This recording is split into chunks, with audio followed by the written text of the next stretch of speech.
Hello, everybody, and welcome to a very special episode of Super Switch Headz, the premier Nintendo podcast on all of the internet. It's episode 341. I am your host, David Howe, and boy, oh boy, ladies and gentlemen, we are joined by two very special guests.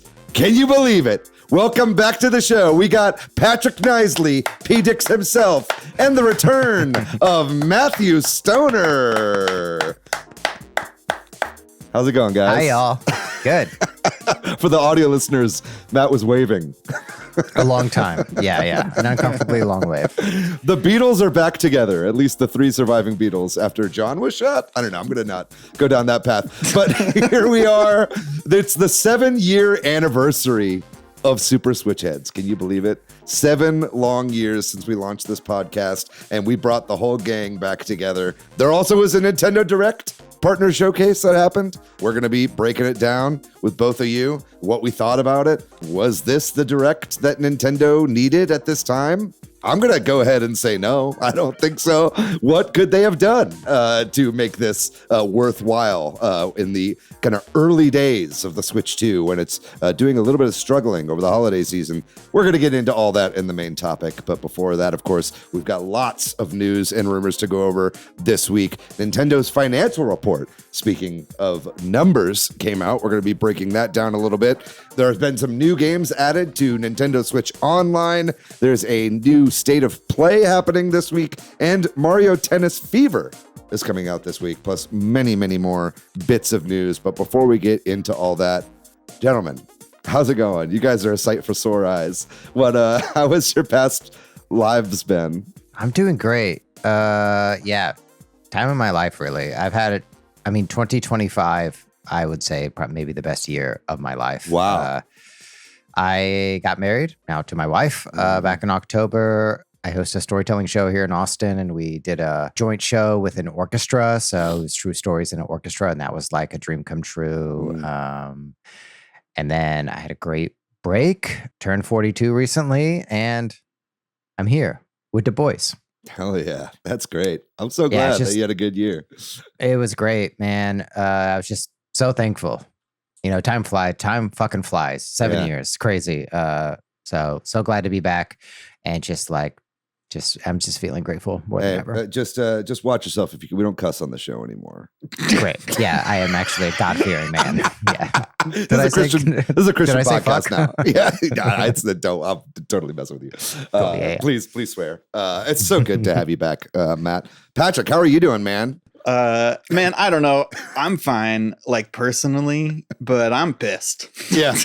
I don't know. I'm vacillating between rage and despair and trying to not focus on things and just do my own stuff when I can. But that's one thing I have that's happening that I feel like I have to talk about. No, totally. Yeah, it's been you're Matt, when you were I had a great 2025, I was like, I think you're the main one that had a great 2025. Yeah. Well, to kind of coincide with that, it's weird because over the last few years, I feel like my life has kind of come into some potential things that I really want to do. I've quit my long job that I was not happy at. I explored making video games, and I'm continuing to do that. Hell yeah, you did. Enjoying working at a plant nursery, and I really feel like this is heading somewhere for me, but it also feels like, what's the point if or this weird tension between things are great for me and things, but I step outside and I get worried about things. Yeah. And that's maybe always the case, but a strange dichotomy. If your art that you're creating isn't actively abolishing ICE, then what is the point? Right. Sometimes it feels art at all. Sometimes it feels like, why am I doing this? Shouldn't I be doing something more meaningful or whatever? But that's but you know what? I think about that a lot, obviously, and it's in doing this podcast, being one of them, it's is it worth going out and talking about Nintendo news every week? And it's it's not necessarily actively making a difference in these pressure points in the world that are constantly getting worse and worse. But I do think, and this is something that I felt when I was watching the Super Bowl halftime show, and I think this has been a big kind of like discussion this past weekend, was just like celebrating art and life is still more important than ever. Enjoy as much as you can, you know what I mean? And talking about the things that make us excited and pursuing dreams, you know? I think a lot of this stuff, the bad stuff that's happening in the world, is all in the effect of stamping that out. You know what I mean? And so I think that's kind of its own act of resistance, even if it's, really just maybe a roundabout way of thinking about it. Well, and being kind too. I think that's really like just being kind to people is like really important now more than ever. Maybe always has been, but as like a little bit of a resistance too, because just that what I was talking about is like that sense of rage and stuff. But it's like, I don't want to live full of rage and anger and like revenge fantasies and things. It's real easy, the two though. Yeah. I mean, it's just like right there. You can make the decision. Yeah. I give myself 2 days out of the week to be a bitch. And then the rest I have to be like a really sweet boy. Mondays today. It's Mondays. Yeah. So buckle in, Chuckle Fucks. And the Lord's Day. And the Lord's Day. Yeah, it's 2 days in a row where I'm just an absolute monster. But when the listeners are listening to it on a Wednesday, it's a wash. That's true. That's me giving works. them permission on that day to join in with me. Anyway, I hadn't really thought this through before I started it. But I'll tell you how I'm doing. Thanks for asking. I just got back in town. I was in Chicago, Illinois for a few days. So that was fun. I left on Thursday and just got back this morning. Had a little airport mishap this morning. Not necessarily trying to get into that whole story, but here we are. We did make it back to Austin, Texas. Very happy to see that. It was great seeing a bunch of friends when I was there. Went to an awesome Super Bowl party. Went to some arcades, or went to an arcade while I was out there. And it was a really, really great time. I'm still enjoying it. And it's nice to go to a place where it's actually cold. I'm not going to lie. Like I came back, from like 20-degree weather where it was like snowing and there was snow on the ground the entire time I was there, to it being like literally 80 degrees in Austin today. And you don't love that in the middle of February, right? So I'm happy to reminisce about it. I went to Logan Arcade. It's like a barcade in Logan Square. Great one. And have you been there? I have. Yeah, good stuff. Yeah, friends of the pod, Kyle and Summer.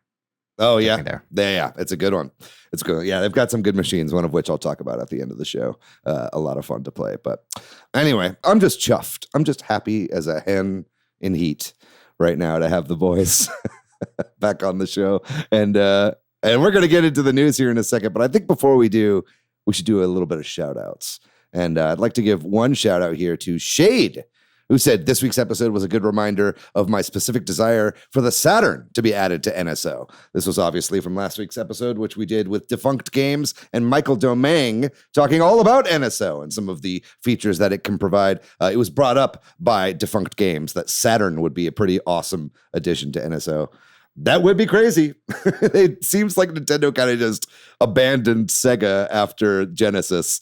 And I think Saturn and Dreamcast would be really awesome additions. So definitely would love to see that. Over on the YouTube, we did a reel with the live reaction that I did for the Partner Direct, which we'll be getting into here in our main topic. But over there, Rivers21 said, I don't know if Nintendo is running Starfield very well. I don't know that I agree. I feel like if it can run the new Oblivion remaster, I feel like it could run Starfield. Maybe I'm wrong, but I'm looking at a bunch of first-party AAA games that are coming out day and date for Switch 2. And I feel like Starfield would run okay on there. Travis Short also said something pretty similar, saying Starfield runs poorly on consoles and PC. Slim chance it's coming to Switch 2. If it does, it'll run like Kingdom Come Deliverance 1 on Switch 1. Time will have to tell. I'd love to prove both of you wrong because I'm Mr. Nintendo. You could take that to the bank. That's my new tagline, by the way. I have a new tagline now. It's you could take that to the bank. What do you guys think of that? Thank you, Mr. Nintendo. Is that your new tagline? Yeah. Well, thank you, Mr. Nintendo. Patrick, do you have a new tagline? No. Oh, come on. You got a yes and, brother. Yeah. You have to yes and. Yeah, come on, Patrick. I'm feeling it. There we go. Yeah, there. See it how is. natural Yeah. that was? See how natural that let's test it sounded? out. Nintendo releases Super Mario Maker 3. I'm feeling it. Oh, take that to the bank. Thank you, Mr. Nintendo. See, it's like we never left. That's very good. Well, listener, listen here. That's almost that could be a new one as well. Listen here, listener. If you would like to be shouted out next week, please drop us a line. A great way to do that is comment right down below on the video version of this podcast that we host every week on YouTube. We've been getting some new subscribers over there on YouTube. Welcome to all the newbies over there. Leave a comment below if you'd like to be shouted out.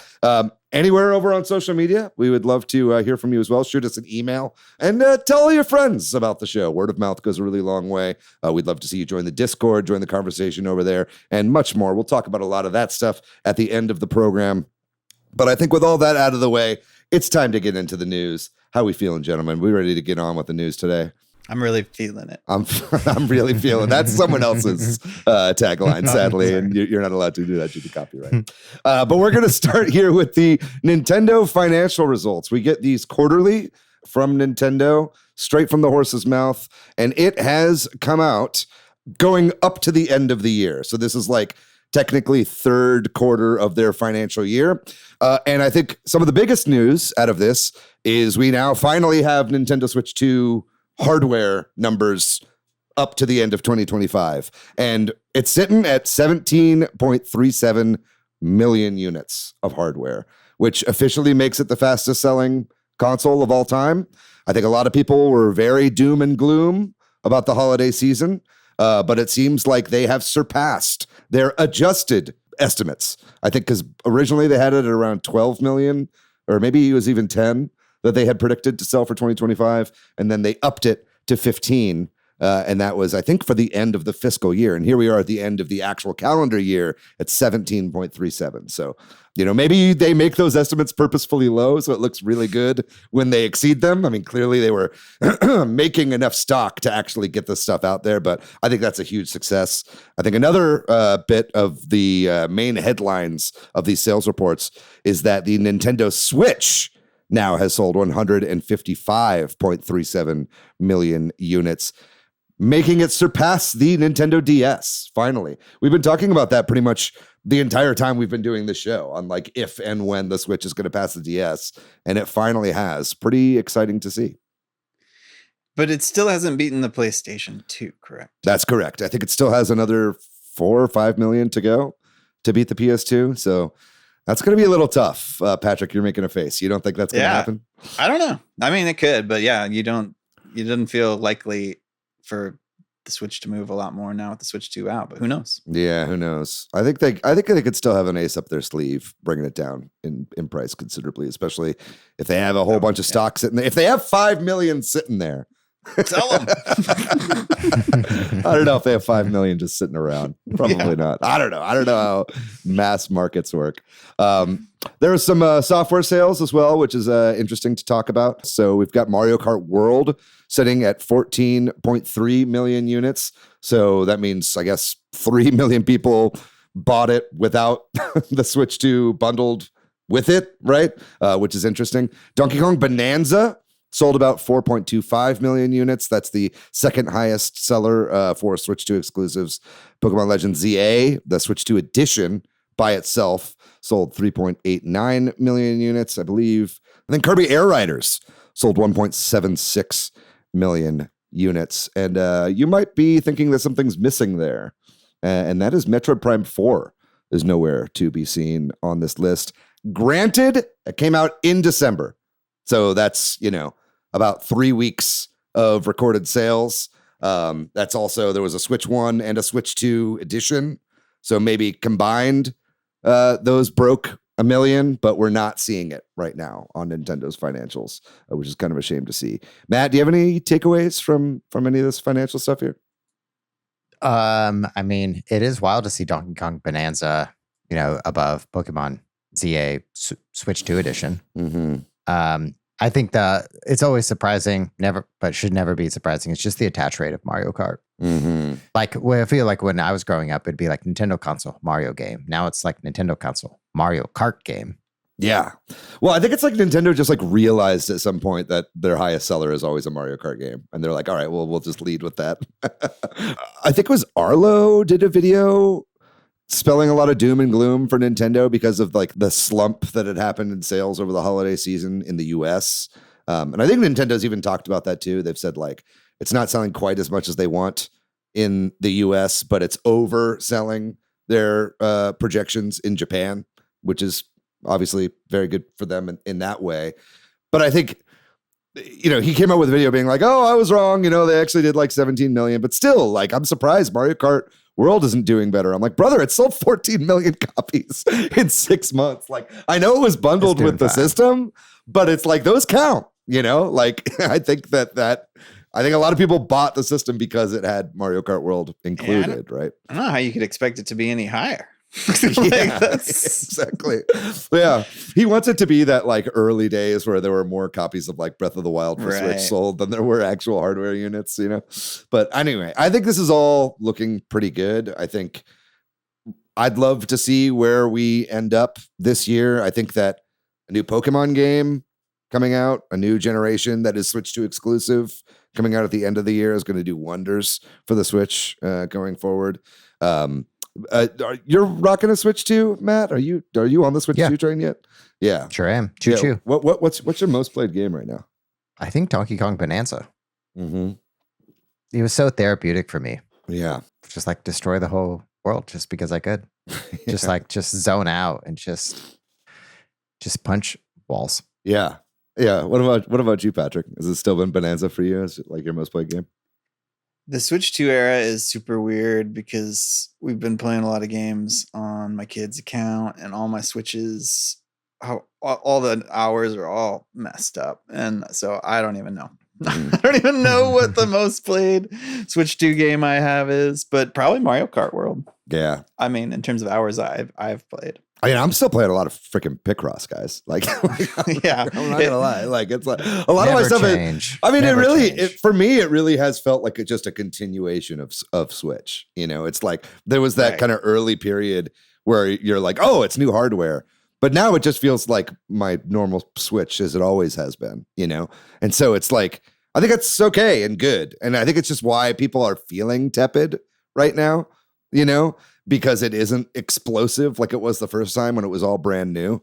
And I think that's not necessarily a problem. It's just like not going to be exciting. And I think when we're now in this social media world, Nintendo content creators that have now turned into like their own industry, over the 7 years of the Switch being out, it's like they just anything that isn't, huge explosive for them is going to be deemed as a failure in like this age of content, I think.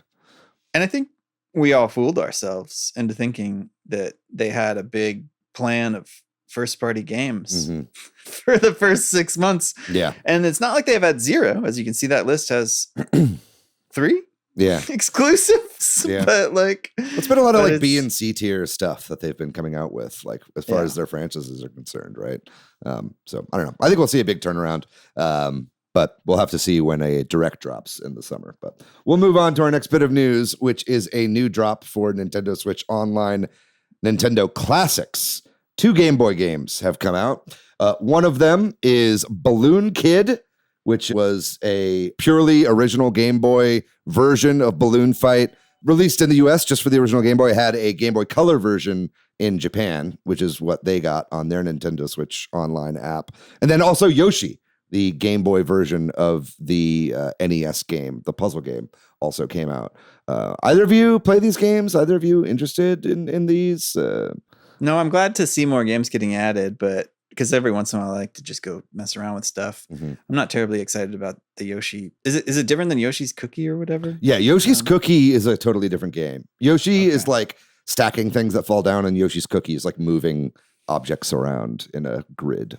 Well, then I might be interested to try it, and I'd be interested to try Balloon Kid, but I don't think I'm gonna. I don't know. It's not gonna pour hours into them most likely. Yeah. Patrick, I'm with you. The most satisfying thing is turning those boxes over that you got a new game. Yeah. For me, it's like organizing the boxes.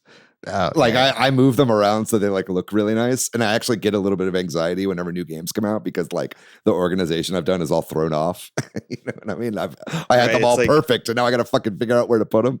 You know? It's like buying a new CD when we had the CD booklets and people put them in alphabetical order, and they'd spend an hour just shifting them all one. Fuck, and now I have a heart attack, Patrick. God damn. Yeah, thanks for the reminder of disc rot, by the way. I don't know if you guys have opened up any of those old DVD, CD binders, but a lot of those things don't play anymore, sadly. We were told they would last forever. That sadly is not true, but I'll check these out. I know Real Tomato in our Discord is a big Balloon Kid fan, so I'm sure she's happy about this. And yeah, like I said, download the Japanese Game Boy Color app, and on there you'll be able to play the full color version of that game, which we never got here in the States. But speaking of things that don't last forever, this is a strange news story. We don't usually cover when this sort of stuff happens, but this person, or this creature, I guess you could say, has been kind of an internet icon for the past few years. And Masahiro Sakurai's cat, Fukurashi, has passed away. I only really bring this up because Sakurai would post all the time on Twitter back in the days when we were all using Twitter. And I think people were actually like, please post your cat more. And he became kind of like a cat Twitter guy for a while. And he posted a whole video to his YouTube channel when he was doing regular uploads about Fukurashi. And he's been kind of documenting getting older. I think he died at the age of 17. That's got me in an existential funk because that's about how old Cosmo is, my own cat. So maybe this is just a PSA to kiss your little furry friends while they're still around and treasure every day you can. Any of you guys got any? You don't have any cats, right, Matt? No pets. Yeah, no pets at all. Just your wife. I'm the pet. You're the pet. You're each other's pets, maybe? I don't know. True, yeah. I'm not going to wager a guess. What about you, Patrick? I got 2 cats and a dog, and there's one cat right behind me, which is unusual when I'm recording the podcast. He's usually not in here at this time. He must have heard that Fukurashi died. Yeah, and they're 15, so they're getting up there. Wow. Yeah. And I recently heard some study or something that said that when animals, pets pass away, that the grief that people feel is as strong as losing a regular human. I would imagine family so. member or something. So if not more so, because they're like innocent creatures, Anyway, sad stuff. Sorry, Sakurai. We know you listen to the show, so we're doing this for you. We'll move on to a bit of Nintendo news. Nintendo has hosted some creator event sort of thing. They had a whole bunch of news outlets come out to test out a bunch of new games. Among them was the Virtual Boy, which those are coming out pretty soon. I think in the next couple weeks, the Virtual Boy games are dropping on NSO, and the headsets will be shipping, and the cardboard equivalent. If you didn't buy the whole $100 headset here in the US anyway, I think it's a little bit cheaper overseas. That's due to tariffs, of course. But there was a Nintendo rep who I think spoke to someone at Good Vibes Gaming, I believe, and had told them whenever they asked that, yes, the Labo VR headset will be compatible with the Virtual Boy. And then since then, I think Nintendo caught wind that had come out and said, actually, no, that is not the case. Or at least they said it is not officially supported by it, right? And so to me, this is a lot of what we've been hearing about Virtual Boy recently, in that it won't be playable in 2D. It won't be playable on the thing. But as far as I can understand, is this just going to be showing 2 of the same image on the screen? So you could totally play that handheld if you wanted to, or you could slide this into a Labo VR headset if you have that available. But I think just Nintendo wants to be like, we only give the red tint when you have the red tint, lenses on the actual device. And it's the only real experience when you actually have the headset on. So I think they're really trying to sell units of this peripheral, right? And I do think that at least the cardboard version has gone back for sale. I know the original batch had sold out on their website, but I'm still excited for this Virtual Boy stuff. I'm going to be getting the headset regardless, but I do think that we still just need to see what actually is going to be the case when these games drop. Matt, are you excited about Virtual Boy at all? Like, is this fun to you? I am I love the nostalgia of it all. Mhm. I think like from like a gaming perspective, I'm not interested in it, but Mhm. I am interested in it as like a collector, as like an item to put on the shelf to look at as like an era of my childhood when I felt really excited to go to Toys R Us to try the Virtual Boy. Mhm. That's what's interesting to me. Yeah. More of a trophy for me. Yeah. I don't know, Yeah. Patrick, what do you think?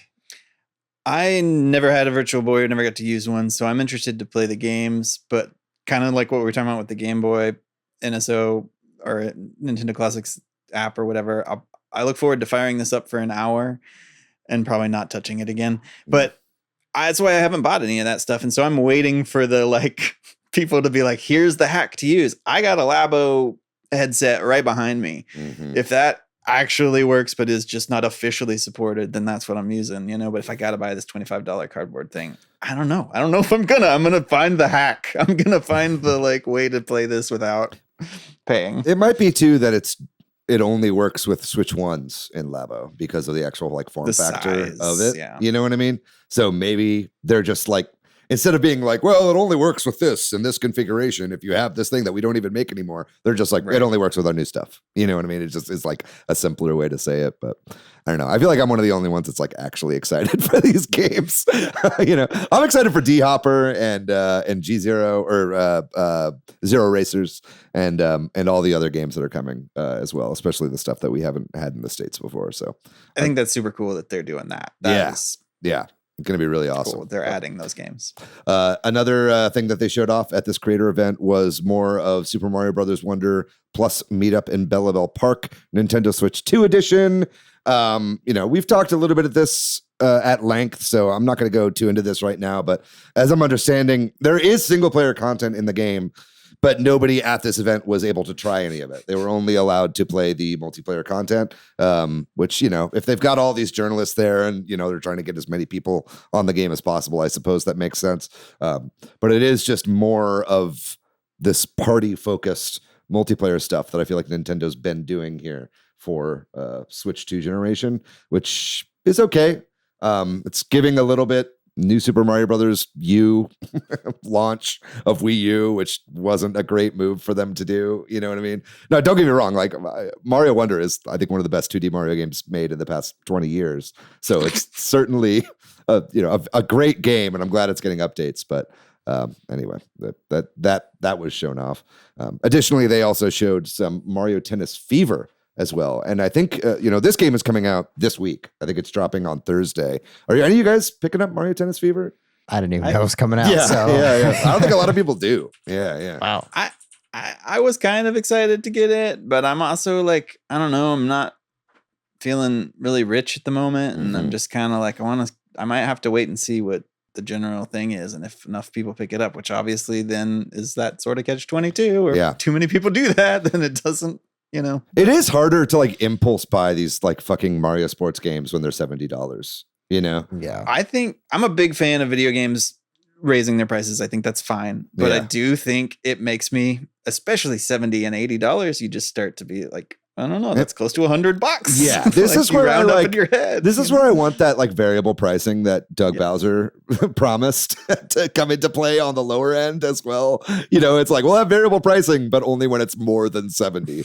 And it's like, bro, come on, because I think like sports games at like 50 or 60 would just sell really, really well. I think I'd be impulse buy level for a lot of these games. But anyway, I'm not trying to poo-poo it because all of the hands-on impressions so far have been very positive. I think this game is said to look very good. The reviews haven't dropped as of the time of this recording. They will have dropped, I think, by the time this episode comes out. So definitely check those out, make a decision. But this is another Camelot Mario Tennis game. So I think at this point we can kind of know what to expect at this point. And everyone has to buy it so we can see more Baby Waluigi. That's true. That's true. They need to know that Baby Waluigi can lead his own game. Speaking of February 12th, the day that Mario Tennis Fever releases, there's also a Sony State of Play dropping on the same day. Never one to be outdone by a Nintendo Direct Partner Showcase. This is going to be an hour long, which is really insane. We're going to finally see Wolverine? Yeah, I mean, I've got that up on the video version of the podcast right now, that trailer. I kind of figure a deep dive maybe into Wolverine could take up a decent chunk of that hour. I know you are a pretty big Sony gamer, Matt. Like, what are you looking forward to from Sony's slate right now?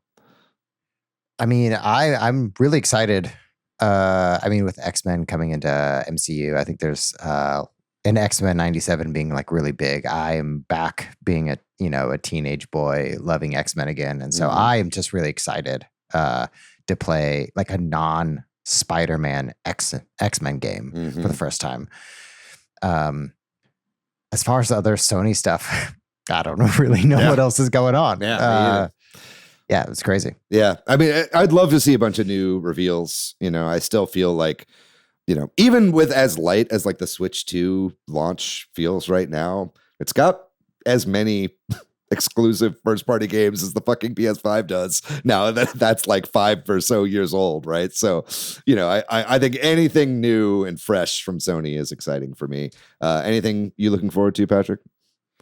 I'm sorry, I'm just not that excited about Sony stuff until they say it's going to Steam. Yeah. Well, like I don't, That's a great transition here because our next bit of news here is about the Steam machine and some worrying updates that we've gotten from Valve. This is kind of the first time that Valve has actually spoken up about the Steam machine at all. They've been very silent as we've been going into this kind of tech crisis right now with the, RAM prices kind of going out of control and whatnot. Basically, what they've said here is that the Steam machine, and I believe also the Steam frame, has a bit of an internal delay here, and that the prices might be a little bit higher than they initially anticipated. This is just bad news all around. There's pretty much no way you can get around it.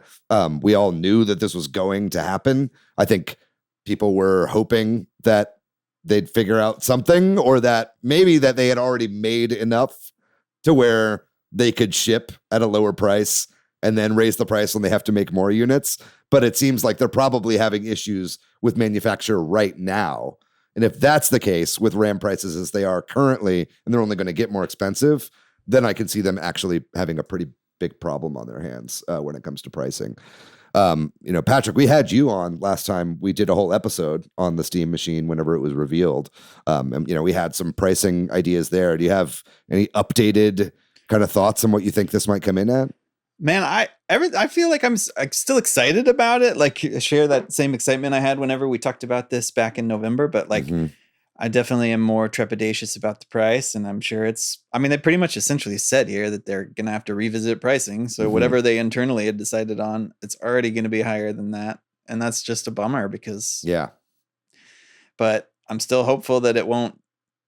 I don't know. I don't even know what to expect. Like, I feel so lost. Like, I really have been, this is one news story I've really like aggressively followed, even though there's been nothing to follow. Yeah, like, I know. Like every week I'm like, have they said anything? No. Okay. I mean, we talk about the Nintendo industrial complex on YouTube. There's also like a Steam and Valve industrial complex, like, the podcast bros that like just do like Steam hardware stuff. It's like they every week are like scraping topics together on what they can talk about with this thing, and it's like, not for lack of, I still watch that stuff because I'm excited about it, but it's like this being the first thing we've heard from them being so overtly negative is not a good sign.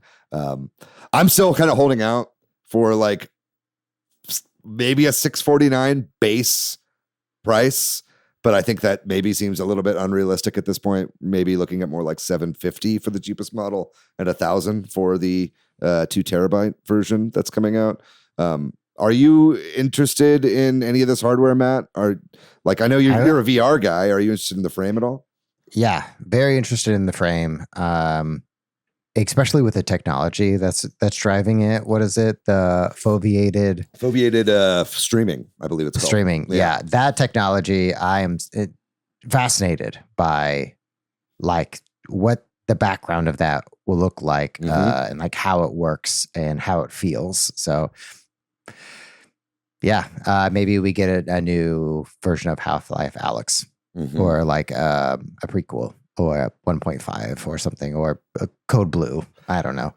No, I like where your head's at. I like the idea that they're delaying this not because of RAM prices. I like to think that they have all the units already made. It's going to come out at 500 flat, and they're only delaying it so they can put the polish on Half-Life 3.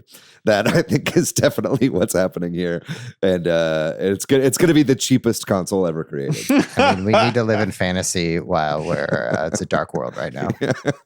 I do think that there is a chance that, as they're publicly here reneging some of what they've said about when this is going to release, they've now said first half of the year it's planned for instead of early 2025 is what they said before. Both are, still pretty nebulous, and I think that still could be pushed. But I think with them kind of talking about how they're having to reapproach pricing and whatnot, they said before that they were not looking to take a cut on these, or rather, sell at a loss and then have the Steam and Valve platform, kind of offset the price of the console. I can see them backtracking that a little bit and, taking one a little bit on the chin, given how much that they do make from Steam as a platform in general, So it's like, if you're ever going to do it, if you want to actually still be that customer forward Valve that everybody has grown to love, that service centric Valve, then I think, having this in as many homes as possible under $1,000 is very important. So I think they're probably having those conversations right now, figuring if it is important for them to do that. But we'll move on to our last bit of news here. And this involves all of our favorite topic, and that is Pokemon. Pokemon, famously, the three of us are hyper Pokemon fans. Let's go. There's actually quite a bit of news to talk about here with Pokemon, and I am going to cut to the Pokemon Super Bowl spot and hope that it does not get us demonetized. And if it does, I will cover it up with another trailer down the line. But there was a Super Bowl commercial that aired during the Super Bowl yesterday, and it was kind of weird and a little interesting. It wasn't really advertising anything specific other than just it's the 30th anniversary of Pokemon. But it was a lot of celebrities like Trevor Noah and Lady Gaga and a few other younger celebrities that I'm just not really sure who they are, but I'm sure some of our younger audience and international audience may know who they are. But they were basically all just like talking about what their favorite Pokemon are and why. Trevor Noah's is Psyduck, by the way, which I think is pretty funny. So that was pretty cool to see. There's also been a lot of different things coming out, one of which was these day out, night out events that Pokemon said they're doing. They've been very vague about what these are, but apparently these are IRL events that will be happening. The day out events are like for children and families, and the night out events are for people that have grown up with Pokemon over the years. So I believe these are going to be sexual events for the adults where you can finally have sex with your Pokemon. Pokemon Go is getting some photography features.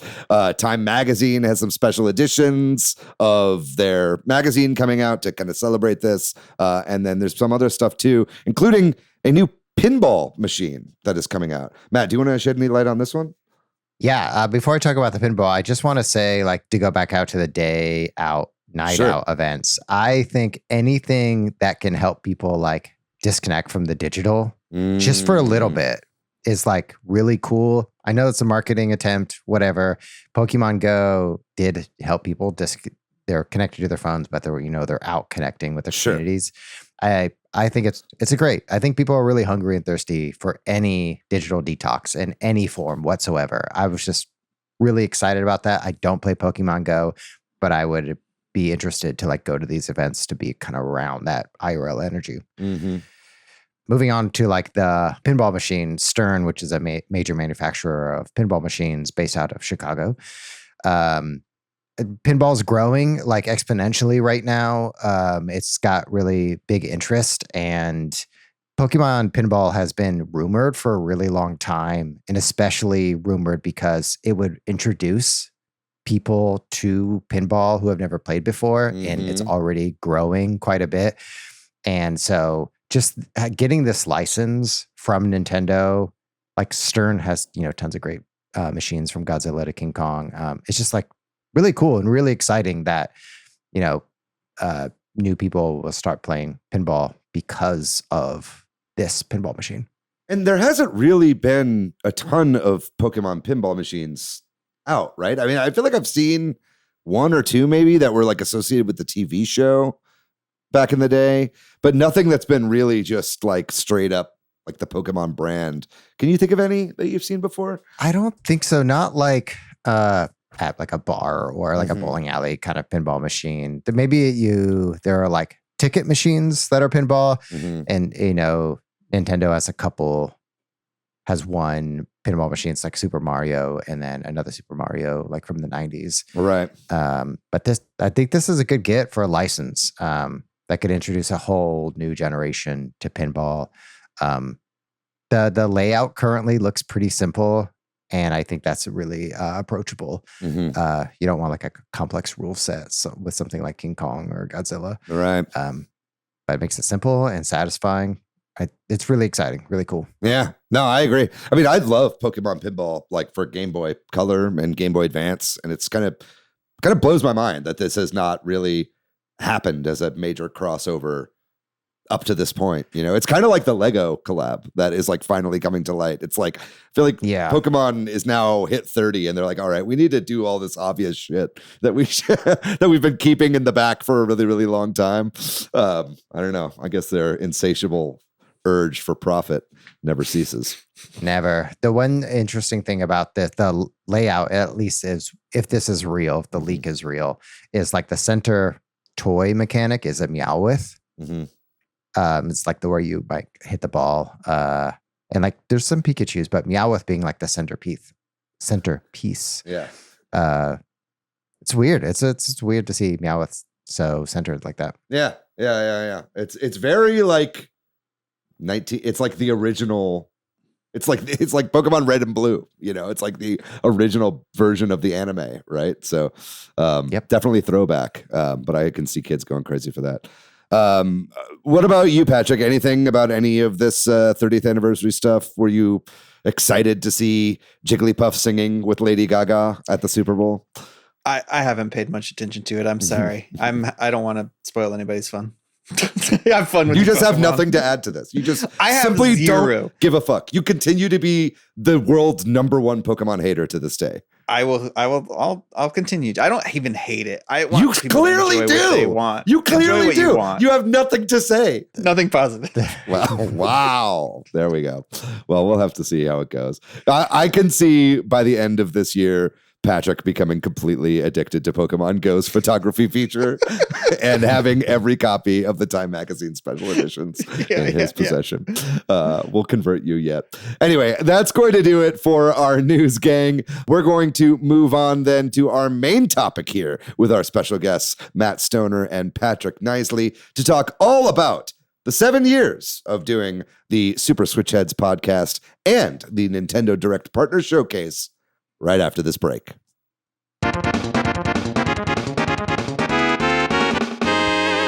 And we are back here with Matt and Patrick to talk all about the Nintendo Direct Partner Showcase and to talk about 7 years of the podcast, catch up a little bit. It's been a while, especially Matt, since we've had you on for a standard episode of the show. I think we've had you on for some anniversaries and whatnot. But, I just kind of wanted to get, see how y'all are doing.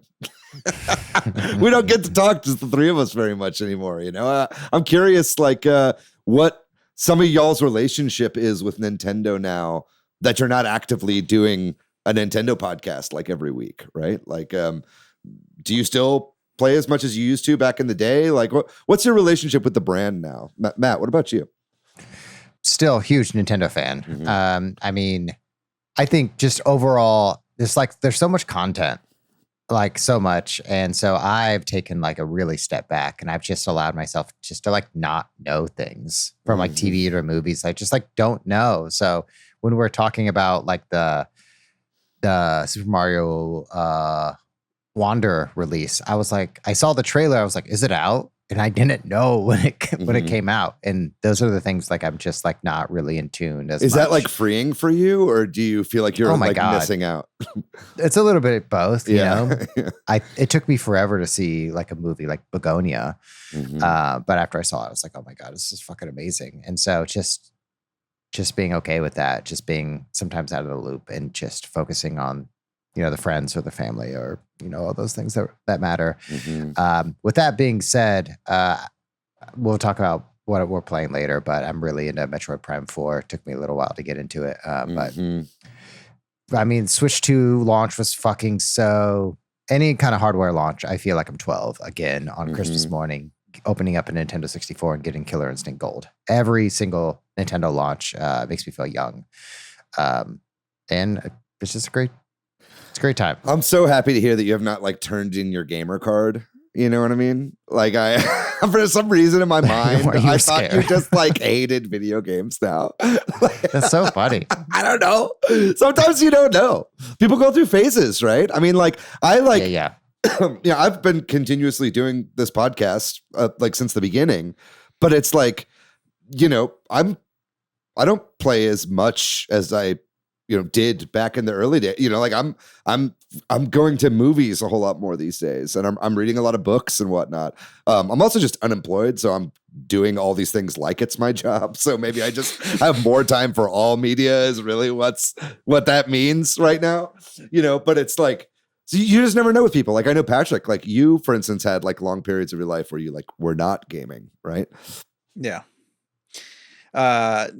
Nothing like too crazy, but definitely parts like in early college and stuff where I stopped following it. And yeah. Parts. But what's your relationship with Nintendo like these days? Yeah, I mean, like Matt said, I'm still a big Nintendo fan. I've been playing more video games than ever, maybe. Yeah. And I don't watch any movies or TV hardly at all, and I don't. Hell yeah, they suck. Read books. It sucks when you can't control a little man.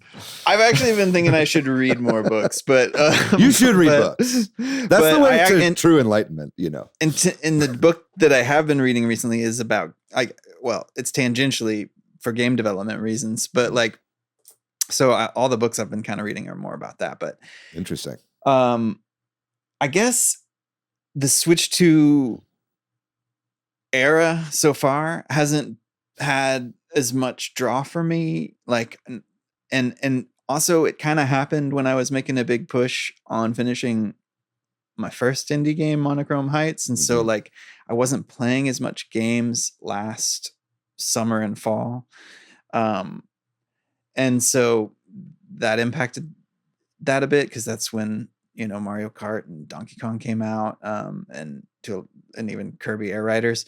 But my son got into Mario Kart World, and so we've played a lot of that. And he and I will play stuff together occasionally. We've been playing Pikmin 3 bingo battles a lot lately. I feel like last time you were on, you also said that. I mean, that sounds just like a continuous game that you play. It's something that we'll loop back around to and then get addicted to for a while. But anyway, I think something clicked for me. I've been playing a lot of games on Steam Deck.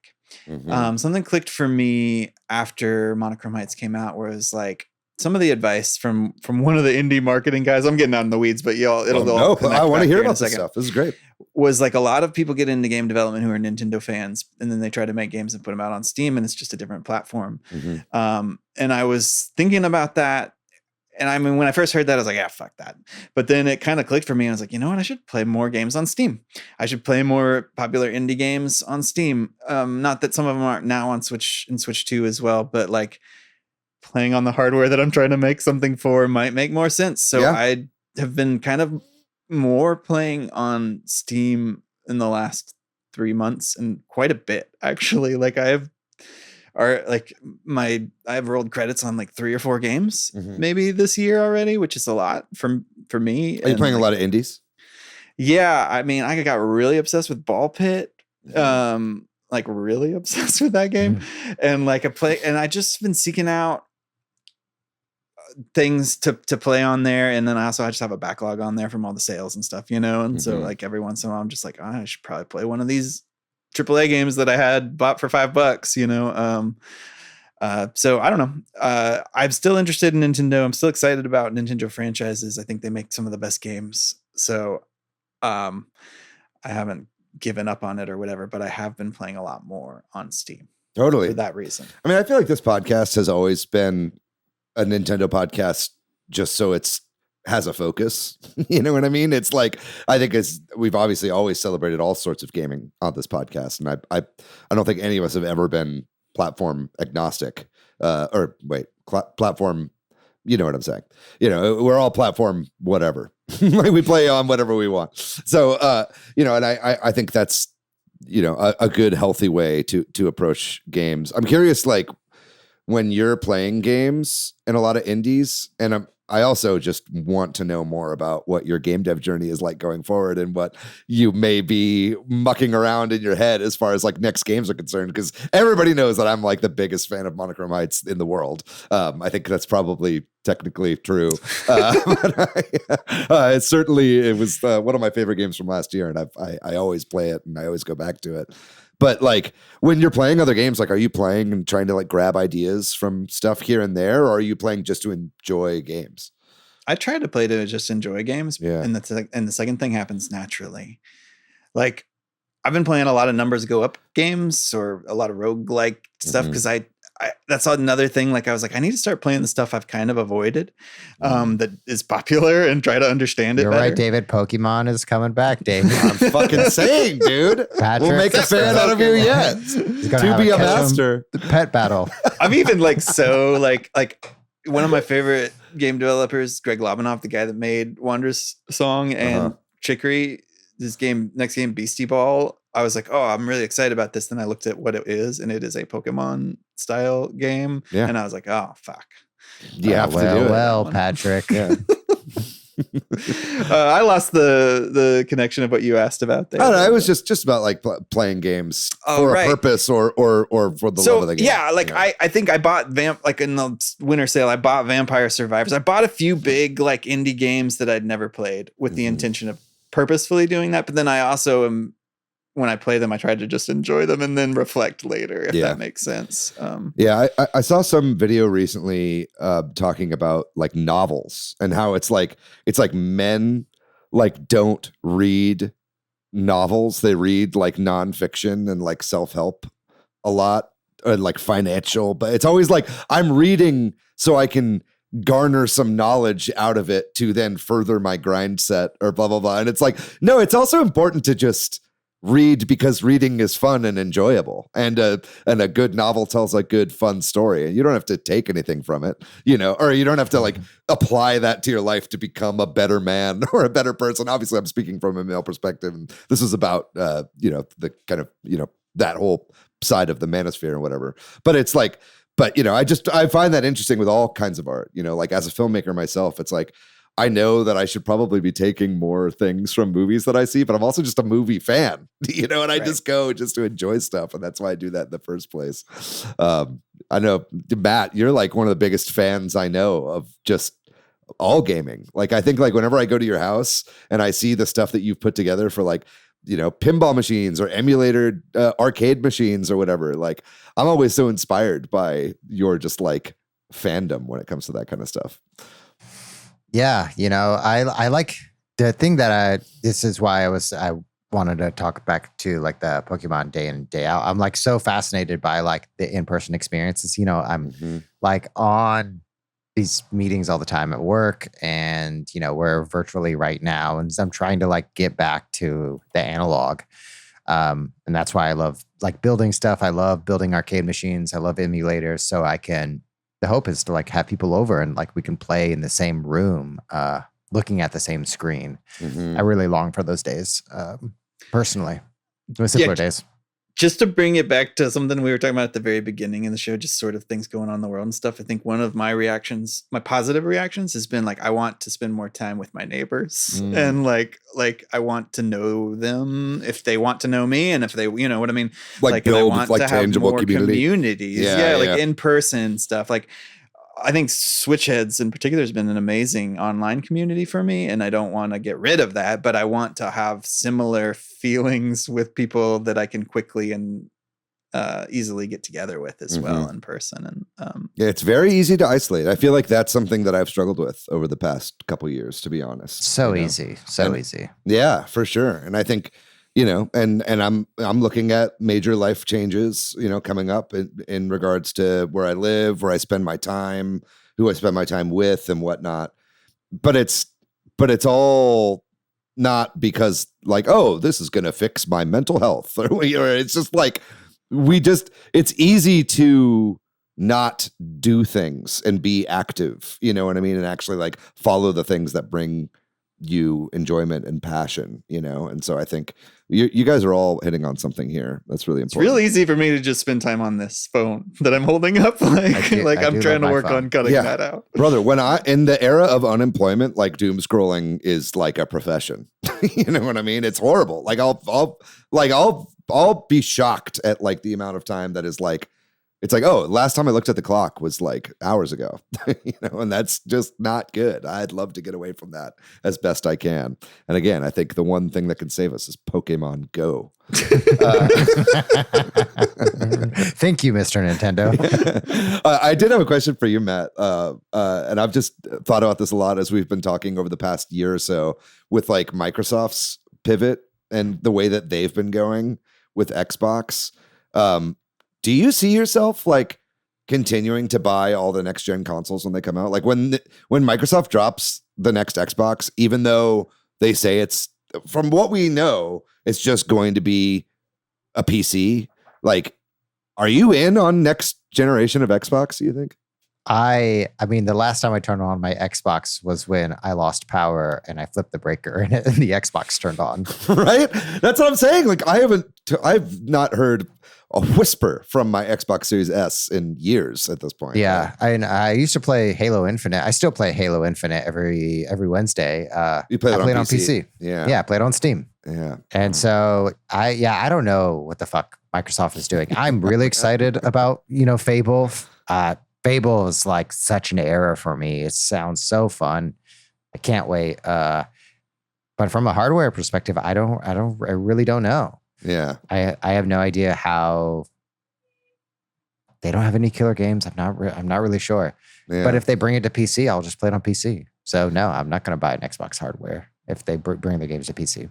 What about like handhelds? I know you bought the Steam Deck and then I bought the Steam Deck from you. And I think like now me and Patrick are big Steam Deck guys and you never really got into it. I'm not a handheld gamer. Really? Is it like when you play Switch, you're playing docked almost exclusively, you think? Oh, exclusively. Yeah. Wow. I'll play Switch if I bring it into someoe's house or on a plane.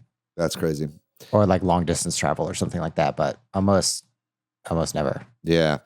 I've left my Switch 2 AC adapter in Chicago, so I'm handheld only on Switch right now. Can't really dock it at the moment, at least until I get that thing shipped back to me. Or maybe I'll just leave it and I'll just be handheld only. But I'm still a big handheld guy. I know, like Patrick, I imagine, maybe the change in like your Switch habits might also have something to do with just like Magnus getting older too. I imagine because I think a big demographic that I don't think Nintendo necessarily thought was going to be a huge demographic, but ended up being one was like young fathers, like guys that used to game when they were younger and now have like a quick, convenient way to game as they're like raising small children. Like, do you think that has caused a change in your gaming habits at all? Yeah, it's really fascinating in some level because Magnus is now super into game development. Mm-hmm. And honestly, the Switch I talked about is happening a little bit with him. I feel like he's playing more on Steam. Mm-hmm. He's playing all the hentai games, all the yeah. We just played a bunch of Astro Party earlier today on Steam. Mm-hmm. I think, and also this is something I'm just observing about him. Is I feel like he's actually more of a game developer than he is a game player. Like he'll like to play games with me, but he doesn't necessarily want to go play a single player game by himself for very often. Every once in a while he will, but and maybe that's because he's played with me when we've played games, So it's interesting to see that development. And I think when a game comes out like a game that's a big single player game, it's causing a little bit of a problem for us because it's like, who's going to play it and who's going to watch or it's just easier when a game is co-op. So I'm like, whenever we get to this direct or something, the games that I'm most excited about are like 2-player co-op experiences, totally. Well, that's really heartwarming to hear that even all these years on, you guys still play games together. You know what I mean? It's like great It's making me want to have a kid. Because I've got all these co-op games and I like live alone and I like don't have anyone to play them with. And that's also part of like some of the isolation I've been feeling recently. And I've been like, as I've been trying to figure out exactly where I'm going to move, I'm like, I think I'm like ready to have roommates again. Just so I could like have like something to do with all these like multiplayer games that I have. You know what I mean? Like, it's such a fun thing to be able to do, but maybe I'll just adopt. You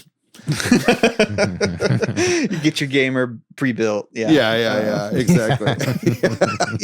That's really fucking funny, Patrick. Referring to a child as a pre-built. It's really funny. Good stuff. Funny.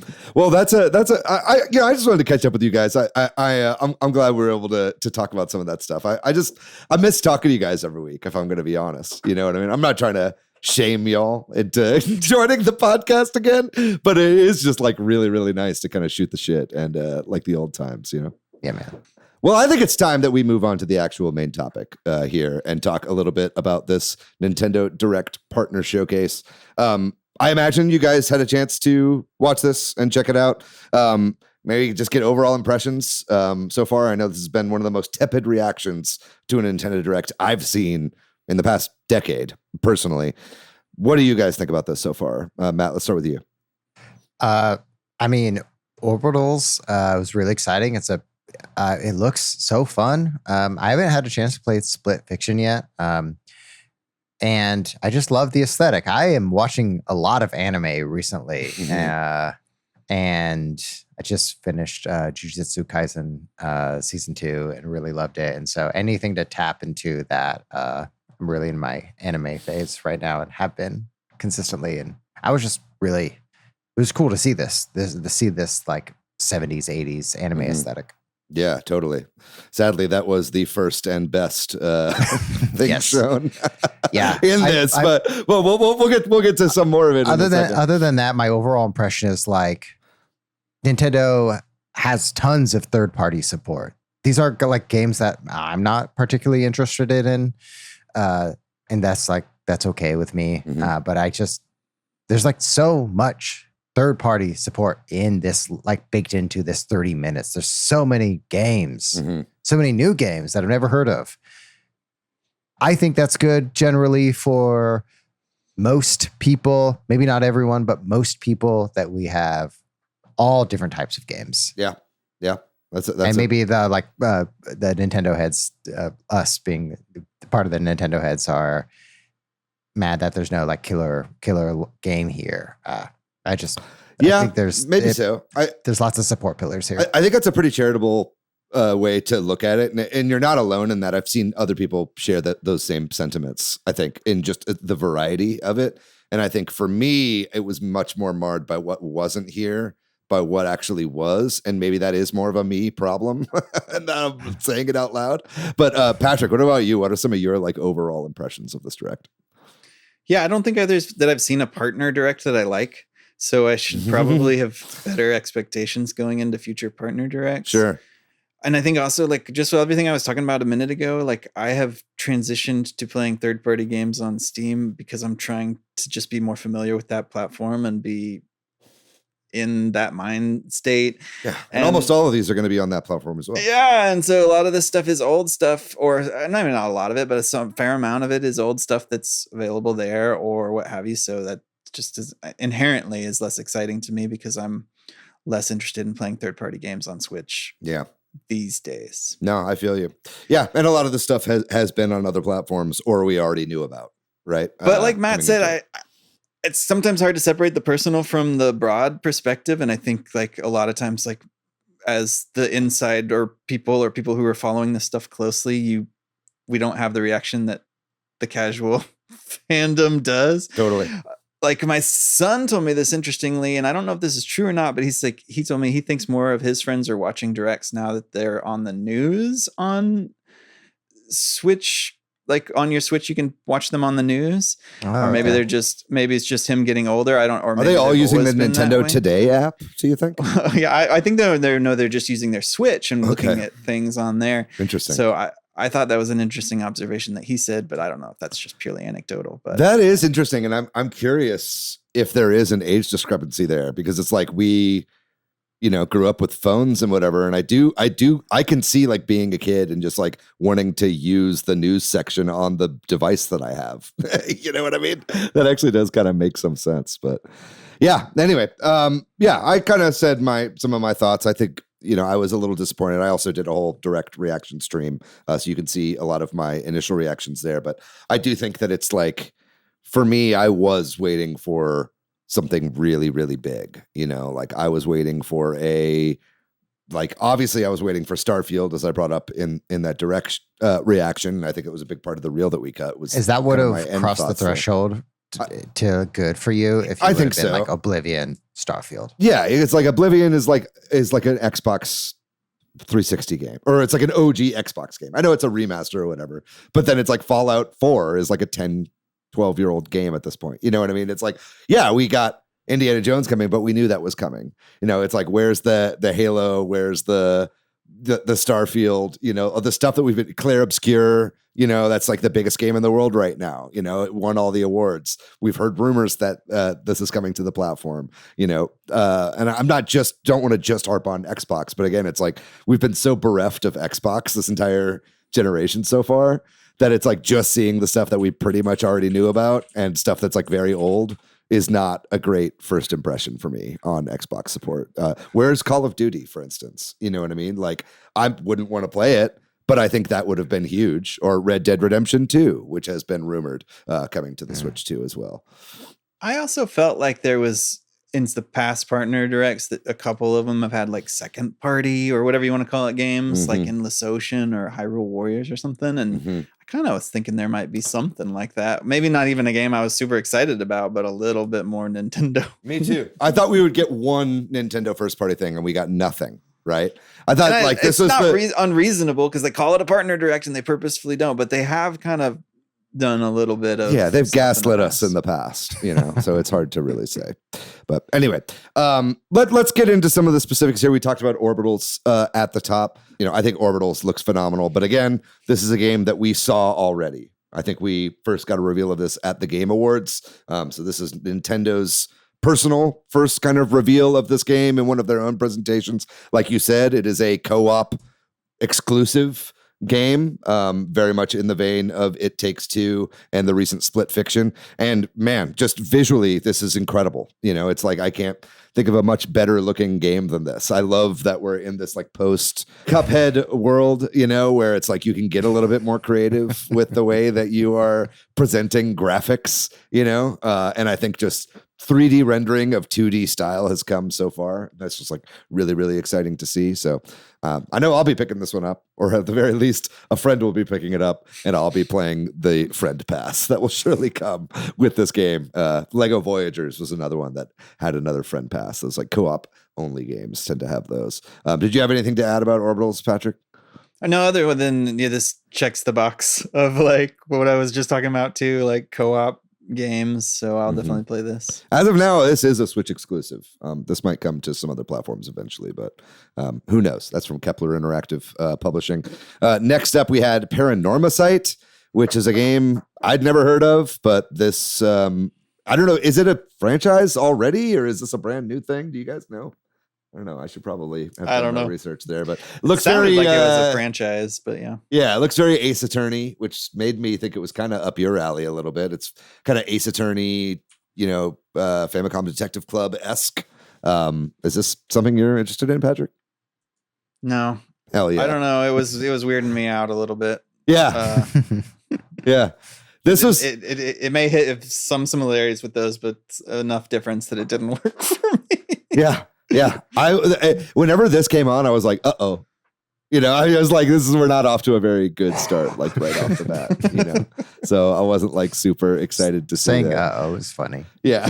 No, it was also like 8 a.m. and I'd gotten very little sleep. And I was streaming, and I'd like woken up for this, and I was like, what are we doing?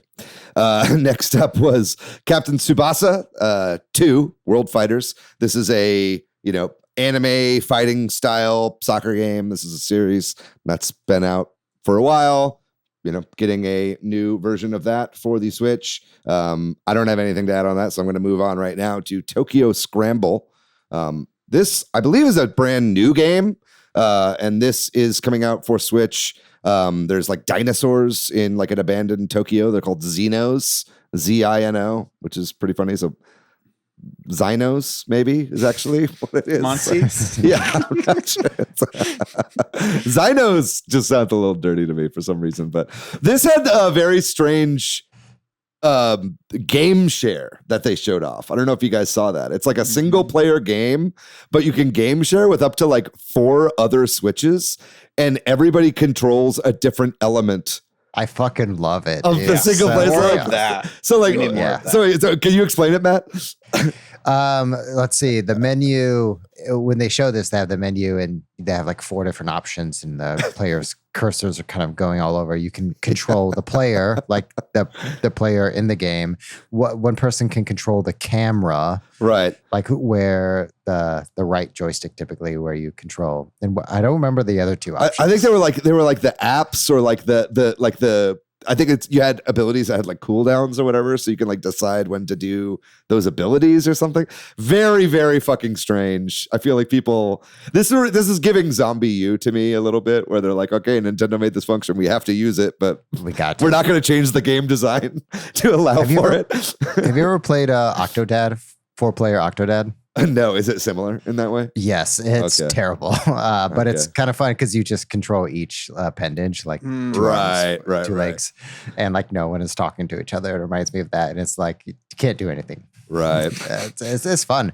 I'm actually really excited for this game, and I didn't expect it, but I have like nostalgia for a PlayStation game called I think it's Kagero or Kagero. Mhm. Deception, and it's all about like setting traps as people are trying to kill you. Okay. And this is just like setting traps as like a puzzle game Okay. as like someone tries to chase you, and it really gave me some nostalgia for that era of gaming. Interesting. Yeah, it definitely reminded me of like Tokyo Jungle, like Xbox 360, PS3 era. Me games. too. Yeah. Yeah, which is really interesting. But next up was Valheim. This is like a survival kind of crafting game, multiplayer thing that's been very popular on Steam over the past few years.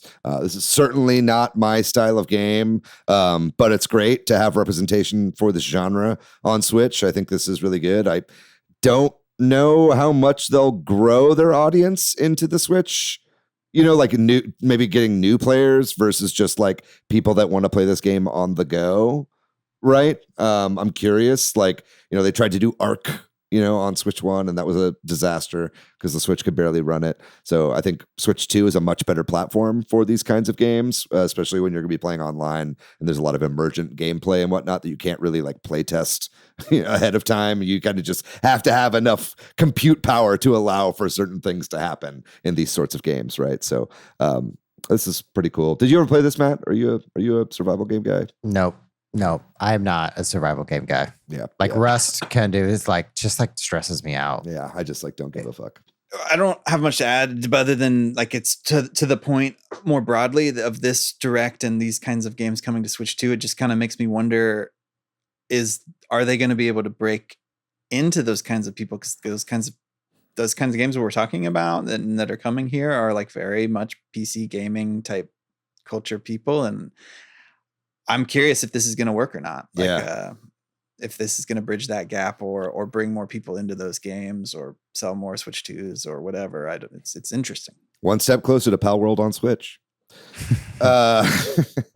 Next up was one of the biggest surprises of the entire direct for me, just in that I wasn't expecting it. And everybody was joking about Silksong coming, and then we saw Hollow Knight Switch 2 edition show up in the direct. So that was a little surprising that showed up. That gave me a good laugh. But I'm just always happy to see any kind of free update to Switch 2 editions. I want to see this way more than we're currently seeing right now.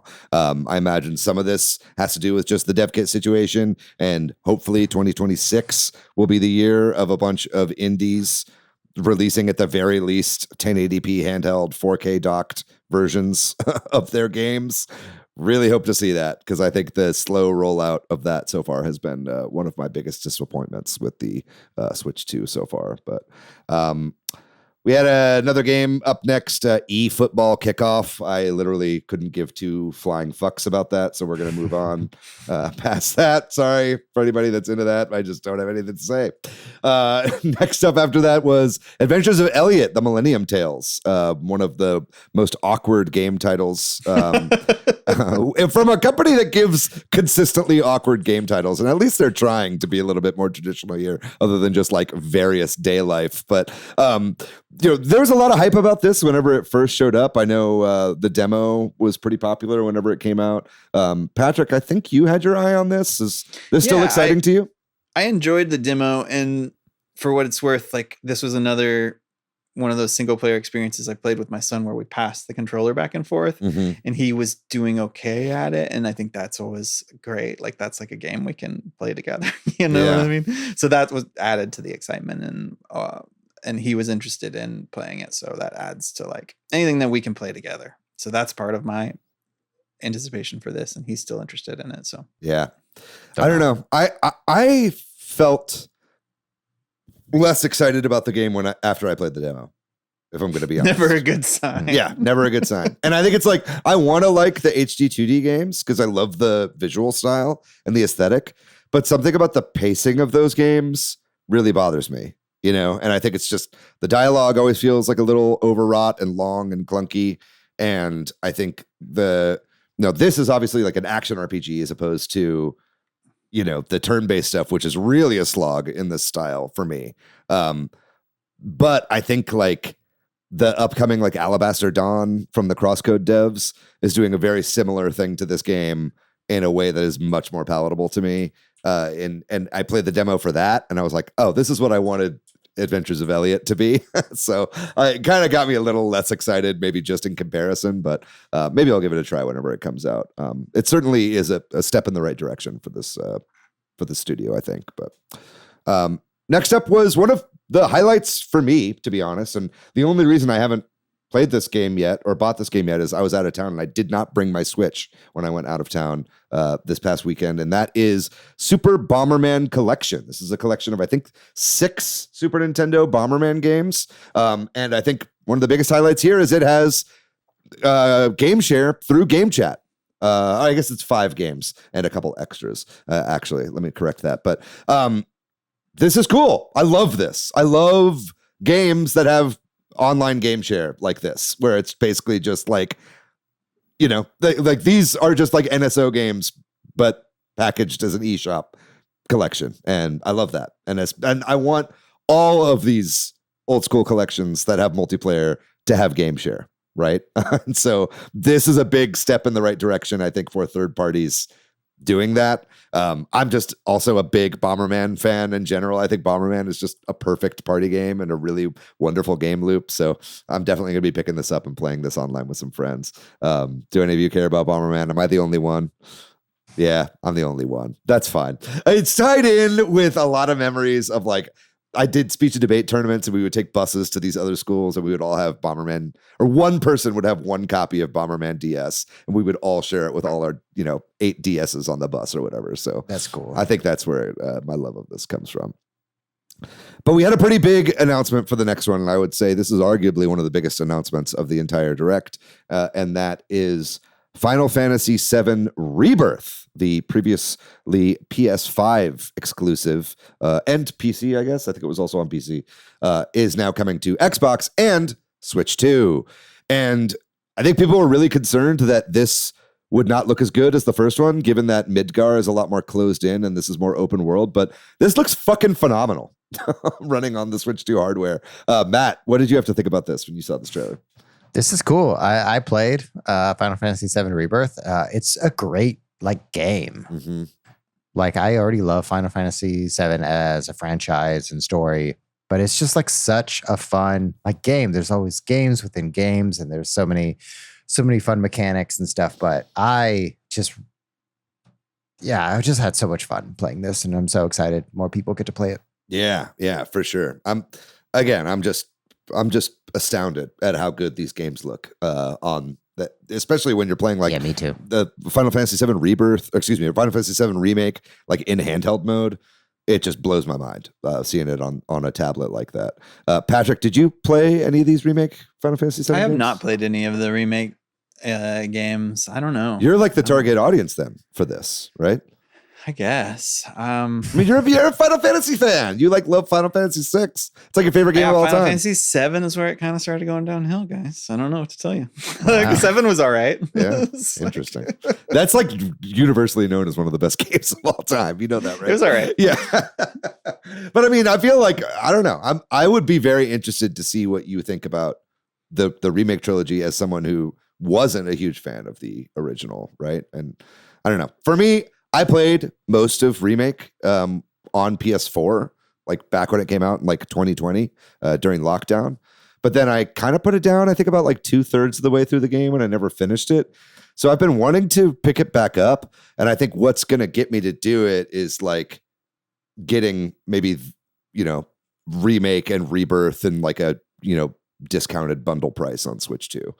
I think eventually that's probably going to be the way that I reapproach this, but they've said all 3 games are going to be coming to Switch 2, including whatever the next one is. I was really, really hoping that, and I knew this was pie in the sky, but I was hoping we'd get a reveal of at least what the title for the 3rd game is going to be. We didn't have to see any gameplay reveal, but I think that alone would have boosted, the profile of this direct considerably. But anyway. Speaking of games that look a little bit too good to be on the Switch, at least as how we know it, Pragmata was shown next, the new Capcom game. Matt, you're shaking your head. I know you're a Capcom David, fan. not a Mega Man game. It's not. I know you want it to be. I think it could still be a Mega Man game. It's like at the end, it's like Dr. Wily, like super realistic shows up. I would love that. I would love a super realistic Mega Man game. Yeah. I know we're getting a new Mega Man game soon, but like ultra realistic would be fucking crazy. Yeah, that'd be hilarious. Did you play the demo for this, Matt? No. Okay. I will probably play this game. I mean, it's been a little while since we chatted, so I played the Dead Rising remake, and it really, I love Capcom games, and this is a Capcom game, and I'm just really excited to have fun. And it looks fun. It looks kind of silly. The puzzle mechanics, like the pipe puzzle mechanics. Yeah, it's like a hacking thing as you're attacking people, like the little robot girl on your back, like hacks for you. Yeah. I just want more games like this that are like, reminds me that I'm playing a game. Totally. Like, I know we're a game. The game mechanics are clearly a game. It's like there's nods and like, let's just really lean into the medium. Yeah. Again, this is one that I wanted to try the demo for, but I only just got back into town and haven't really had an opportunity yet. But I know with you being a mostly docked player, I imagine you'll be playing this on other platforms where it runs a little bit better. I don't think that this Switch port looks as good as like Resident Evil Requiem, for instance. I think that's looking pretty phenomenal and pretty close graphically to the other platforms. This one looks a little rough, but still, I think if this is your platform of choice or your only platform, this seems to be a perfectly fine way to play this game. And it's cool to see. Up next was another game that I think was really pushing the graphical fidelity of the Switch 2, and that is Turok Origins. I think this was shown off already. I don't really remember when it was revealed, but again, I was just kind of, my mouth was open just looking at the sheer fidelity of this game.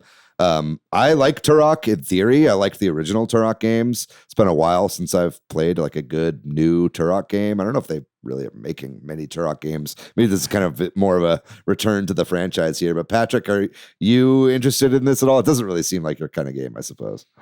Yeah, it doesn't. I mean, I guess they do show off that you can play multiplayer. So if the right people wanted to play this, I might be interested. I did like the original Turok game, but I'm not big into, realistic shooters and stuff these days. So yeah, realistic shooters with like lizard men and dinosaurs. Well, you know what I mean? Like realistic graphics I or like understand. high, because Doom isn't realistic, but like Right. The multiplayer version of this is one person controls the shooting, one person controls the legs, the other person controls the dinosaurs. We love asynchronous gameplay. I don't know. For me, it's giving almost more like Prey vibes, like not the new Bethesda Prey, but like the original one that was like built on like the Doom 3 engine. You know what I'm talking about? I'm getting a little bit of that there, and like maybe I'm just getting Doom vibes from like the robot arms that are on the dinosaurs and whatnot. But interesting stuff. I wonder how that's going to play. Next up was a game called Kyoto Xanadu, and I'm not going to lie, this is when I stepped up to get a refill on my coffee. So I kind of missed that this is like a Metroidvania, but this is an anime game. There are a few anime games that popped up here that, I'm not trying to shit on them, but a lot of games with this visual style kind of blur together in my mind, and it's kind of hard to really see the forest through the trees. I think the mechanics, they go from like they have a 2D mechanic, and then the battle system looks like it goes to a 3D camera, and I think that's interesting. So I also tuned out when this happened initially, but I watched the direct like with no sound on, and I'm like watching this part, you're like, what the fuck is this game? Like they are jumping from stuff that looks visual novel to stuff that looks like 3D cutscenes to like a card game gameplay to cards to chibi characters. I could like good for the people that are interested in that, but that like it's mind blowing to watch this. Yeah, Patrick, let me introduce you to Shenmue. yeah. But exclusively in this style. I don't know. There's a lot of Falcom games that are like this, and I just never really play any of them, and that's not to shit on them. I just never really. I don't know. They kind of passed me by. Next up was Digimon Story Time Stranger. I know Donnie's excited for this one. This is apparently a very good game. This is like the newest game in the Digimon series. So people that are excited for that, I'm happy for you. I hear this game is great. It just looks very Persona to me. Next up, after that was Grand Blue Fantasy Relink. This is kind of, I guess, really the anime portion of the Direct. Whenever we get Nintendo Direct partner showcases, I feel like this is a lot of what we get. It's like games from Japan with an anime style that all kind of bleed together in my mind. But again, I'm not trying to put them down. That just is my preference whenever it comes to this kind of stuff. After that, another anime-esque game. Maybe I'm just saying that because I've never been a big Monster Hunter guy, but Monster Hunter Stories 3 Twisted Reflection is coming out. And I will say, out of all the Monster Hunter Stories games that they've shown off, this looks the cleanest. It looks like it's got the most like realized open world, and that's exciting. So these are all coming out. I know we've got a lot of Monster Hunter fans in the Discord that are going to be excited for this one. Next up, I think was actually something that was pretty exciting. And this is from the creators of Arcade Archives 2, which is, I believe, Hamster are the people that put these together. Arcade Archives has just been a really wonderful service that's been re-releasing arcade games on the eShop. And now they are moving not only into Arcade Archives 2, which is a lot more 3D games this generation on Switch 2, they're also now doing console archives. And this is really fascinating because this, to me, is an opportunity for them to bring back what a lot of people have really wanted with Virtual Console on Switch, right? Now, I don't think a lot of Nintendo games are going to be a part of this, but so far they've got Doraemon, which is like an NES game. They also had Cool Borders for the PlayStation. And then they have some, I think, Genesis games, some Saturn games. They had a roadmap going all the way up to like 2009 or like 2015 or something like pretty late. So we might be seeing all the way up to like Wii era video games coming to console archives. I think this is pretty great. It's just like a way for them to re-release old classics that maybe the rights holders or just have no interest in releasing, and from what I hear, the emulation is phenomenal on these, right? So that's really, really cool to see. I don't know if any of you guys were Cool Borders fans back in the day. I spent so many hours Cool Borders 2. Right. So as soon as we see Cool Borders 2, I'm in. I bet we'll get it. I bet we'll get it if we got this one. We also got like how much? How much money? How much do you want to bet? That you'll get it? That will get it. I'll eat my Switch 2 if you buy it. You can take that to the bank. Thank you, Mr. Nintendo. I will eat your Game Boy Micro. I don't have a Game Boy Micro. I'll buy one and then you can swallow it whole. Anyway, so that's cool. I haven't played that one yet either, but I'm probably going to pick up Cool Borders just to support that. Next up, we had a bit of a sizzle reel. This included a few games here. Scott Pilgrim EX, which is a new game. Also, another Eden Begins Nintendo Switch 2 edition. Reanimal was shown off, which is a new game coming out pretty soon. There was a new WWE game as well shown. WWE 2K26. These kind of pop out every year. See, this is where I was like, okay, we're just throwing stuff out. And all of these are probably cool, but it's like I'm just seeing little snippets of it. Nothing's really speaking to me. Star Trek Voyager Across the Unknown was another game that was shown off. Disney Dreamlight Valley is getting a Nintendo Switch 2 edition. At least we're getting some upgrades on that. I know that game ran pretty rough. Was very popular on the original Switch. Hopefully that at least has some more solid performance. PGA Tour 2K25 is coming for all the golf heads who don't want to play any of the other 500 golf games that are on the Switch and have a lot more personality than this. Cold Sept Begins, Nintendo Switch 2 edition. I don't even know what the fuck this is. This is like cards, but apparently it's got a Nintendo Switch 2 edition. I don't know. I don't give a fuck. Goat Simulator Cold 3 Sept is funny. I don't know. It's a funny name. Just the name Cold Sept? Yeah. Yeah. I don't get it. Goat Simulator 3 was shown off. I really don't care about that. Shadow Tactics Blades of the Shogun. Tales of Arise Beyond the Dawn edition. I don't know. I'm just reading the list now. I just like On don't a scale care. of really don't care All to you're doing really don't is care. reading the list. I just don't care. I just don't care about any of this. I just like don't give a fuck. Usually when there's a sizzle reel, some of it's sizzling, you know, for me. Some of it's I'm like, oh, let's take that off the grill. Let's put that in my mouth. But this, I'm like, yo, Wow. let's let someone else grab the burnt ends. That's funny, man. I don't know. I just don't care. I don't really care, for the record. I don't really care about Resident Evil either. But Resident Evil 9 Requiem is coming to the Switch, and this had a pretty good trailer. Like I said, this is coming out day and date with the rest of the releases for Resident Evil 9, which I think is a really great thing going forward. I would have loved to see more of that instead of this kind of, you know, re-release slop that we saw in that last little sizzle reel there, that's being a little mean. But Matt, you're a Resident Evil guy, correct? RE head. Yeah, you're an RE head. So you're definitely looking forward to this. What is it about this game that makes it any different from any of the other games? Leon Kennedy is in it. Oh, okay. That makes it different from Resident Evil 4. That You Leon mean Kennedy's from like a also in? mechanics perspective? Yeah, like is there I anything to get actually have no excited idea. other than it's just like a new game? I have no idea. I go into Resident Evil games I don't want to know anything about the story or kind of the characters. I That's just fair. love being in the world. It's as sometimes a little copy paste from a story. It's like Umbrella Corporation did everything, but I love that shit. Mm-hmm. I think it's just fun.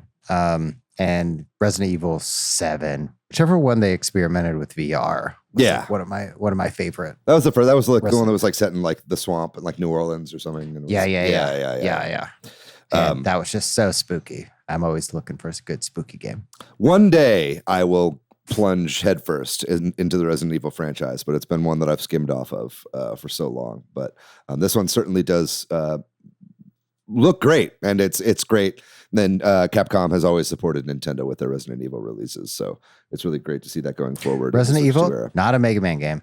Not a Mega Man game that we know of yet. It might end with super realistic Mega Man coming out as a zombie. We can only really hope. There's a Switch 2 Pro controller that's coming out that looks pretty hot, I suppose. There's an amiibo of the main character that's also coming, and Leon. So if you want Leon as an amiibo, that you can you can give him a little kiss at night before you go to bed. In real life. That's what I do with some of my Splatoon amiibos. Thank you, Mr. Nintendo. I just tell them, yeah, absolutely. Bank. And then actually, this was the kind of big closeout. And I think this was, again, just kind of disappointing here that it was a lot of stuff that we already knew about or was old stuff. And this was, Bethesda's big jump in. We had a bit of a Todd Howard jump scare right off the bat in front of the Bethesda logo. And when I saw that, I was like, great, Starfield. You know what I mean? Like, that would be impressive, but again, it was kind of what we knew was obviously going to come. I don't think that Fallout 4 had been revealed up to this point, but I think a 12-year-old game playing on this hardware, we all figured eventually that would be a non-problem for them bringing it to here. That said, I think Fallout is a great fit for this console, and I'm glad to have Fallout games finally on the Switch. I would have loved it if they were also like Fallout 3 and New Vegas are also coming, which they did not say. No. I don't know. I don't think there's any Fallout. This is the first time Fallout has ever been on Switch other than like Fallout Shelter, I believe, if I'm not mistaken. So it's good that it's here, but it feels like a little bit too little too late on that. But I don't know if people are going to want to play this game with no mods, for, what I imagine is $60. Let's see what the price is on that. I have to type in my fucking age. Okay, I'm going to put that I was born in June 1st, 1900. There we go.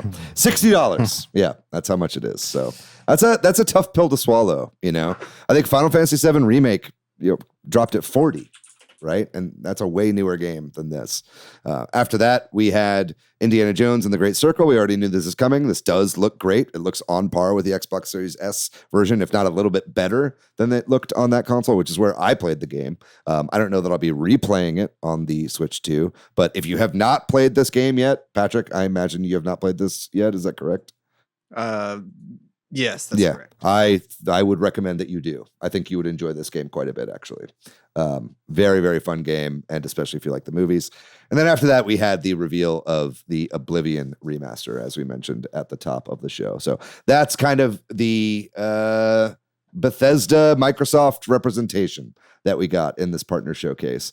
I am excited for a few of these games that I'll definitely play. And then I mean, the appeal here is third-party support for Nintendo. Yeah. And I think this is good for every gamer, even though like us nerds really want some kind of big tentpole. I think this is good gives many people different kinds of options. Mm-hmm. Yeah, same. I don't personally for me, I wouldn't even say I was bummed or whatever. I was just nonplussed because I've been playing. There's so many games. Like I've got a lot of games in my backlog. If I watch one of these and there's not much for me to play, it's like cool. Mm-hmm. And that's kind of where I landed of like, okay, I don't know. Mm-hmm. I feel you. Where the hell was FromSoft, guys? Where the hell was Duskbloods? Where was Elden Ring? I thought that was a gimme. You would see. Yeah. Right? What do you think's happening there? Do you think there's development issues, or are they really just holding that for the summer? What do you guys think about some of the stuff that was missing from this direct? I have a little bit of a weird theory, just broadly speaking, and that is that Nintendo knows they want to have a direct in February, June, and September.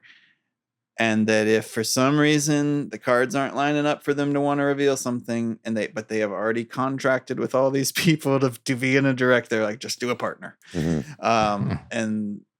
And that and they're not strategically doing it for any other reason than like, we don't have a lot that we want to show, so let's just do this one as a partner. Well, the stuff that they would have had in this direct is like the Donkey Kong Country Dixie update and the Splatoon 3 update and all that stuff that they dropped around at this time for all their other and it was games, all right? Old game updates, so they Right. didn't want to make a direct based on that because then people would be really pissed. Yeah. I don't know, but yeah, it is weird that Duskbloods, you hear Nintendo partner direct. That's the kind of stuff where you're like, oh, some big thing that would be sure. You'd assume that would be in there. 1,000%. 1,000%. Yeah, that I think was the biggest surprise for me, is that Duskbloods was not present. It felt like a gimme, but maybe it's like a Silk Song sort of thing where it's like everybody kept expecting to see that in indie worlds. It's like, no, that's going to be in a direct. not a partner showcase like a Nintendo Direct, right? Maybe the game is just it's too big of a draw for them to slap it onto one of these things. But let's give it a letter grade. What are we going to give it? I'll start. I'm giving it a fucking D. I'm giving it straight up a D. I think this is one of the worst directs I've seen in a while. Maybe ever. Yeah, I'll just give it a C because I have same thing. Like again, personally, I don't even know that I would no grade, but like you have to give it a grade. It shows I'll give it a C. I'll give it a C. A C. All right, C. A C for contact me with when you have better games. What about you, Matt? C. C. What's that for? That is for Capcom. I'm excited for your games. My D is for damn. Damn, I'm not excited at all for any of it. Because I mean, even the stuff like the stuff that I know is exciting, I just like personally don't care about. So I don't. I think a couple like really the highlight for me was 5 Super Nintendo Bomberman games. I think Nintendo needs at this point, like before this, I was like defending the partner showcase. I was like, no, this is good. Nintendo actually needs this. You know what I mean? And I think that this was a fumble. I really think that. I think that like they needed to get some hype going into 2026 because a lot of the stuff that's coming out soon, Yoshi, Mario Tennis, is not speaking to wide gamers. And I think a lot of the stuff that's in here, gamers that they're trying to court have already played, right? So I do think it would behoove them to get some more announcements out pretty soon. Drop some news about Splatoon Raiders on Nintendo Today. You've got that app now as like an alternative to Directs to kind of drip feed information. Let's get some more of that because I think that the cultural capital of Nintendo, I think, is starting to slip along with its stock value right now, right? And so I was really hoping for Big Walk, which is House new game. Yeah, great point. That would have been a perfect fit here. Game chat, yes. Yeah. And it's kind of silly. We needed some kind of game to kind of lighten the tone. And I think like House really would have brought that energy. And I don't know the status of last time I looked at Big Walk. Was like back in the summertime. I don't even know if it's coming to Switch 2, but I would love to see it in this partner showcase. Yeah, I don't know that it has been announced for Switch 2. No, but when it first came out, we didn't know about the Switch 2, the trailer or whatever. Mm-hmm. And then when they showed off all the game chat stuff, it's like, oh, that makes sense. That would be perfect for that. It would be perfect for the Switch 2. Yeah, I agree. Also, can I just mention that I don't know much about any differences regionally, but I know the Japanese Direct was slightly different, and I know that the game Constance, which is a game I've had my eye on, which is like an indie game. It's sort of like a nice hand-drawn Metroidvania where you play with you're like a woman with like a paintbrush. It was in that, and like that would have gotten me a little more excited if that was in this one because that's a game I could see myself playing on Switch. Yeah, it's very Hollow Knight visual style. With like Splatoon movement as well. It looks like she can kind of ink into the ground, which is kind of cool.